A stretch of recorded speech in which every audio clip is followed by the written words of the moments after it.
And I'm trying to visualize this as a table of old school methods against immunotherapy, right? So I'm Yeah. thinking that the first one is physical, and it sounds like is a one-on-one process. I feel like surgery definitely is. So the doctor needs to actively spend time with the patient to carry out the surgery.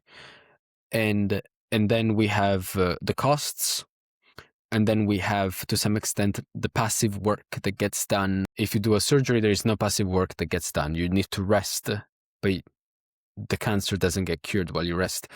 Is this different with immunotherapy? Yeah. So imagine your immune system tackling a disease, right? It works very specifically. It won't damage healthy tissue, or you feel symptoms of a disease, but ultimately your immune system is specifically going after the bad things in your body.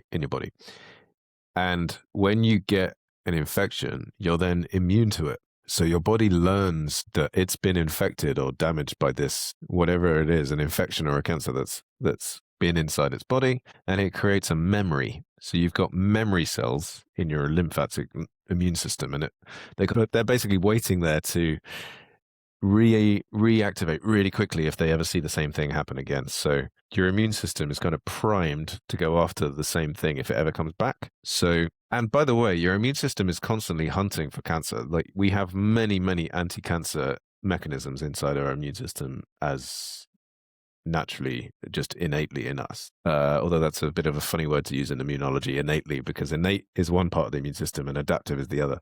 So the innate part is the bit that detects things quickly, and the adaptive one is the one that specifically attacks proteins and forms memory. But anyway, we have these cancer detecting systems in our immune system. And that's one of the reasons that to get a dangerous progressed tumor, your cancer needs to evade the immune system, right? So if we can get an immune therapy, a therapy based on the immune system, it can specifically attack cancer at a protein level difference.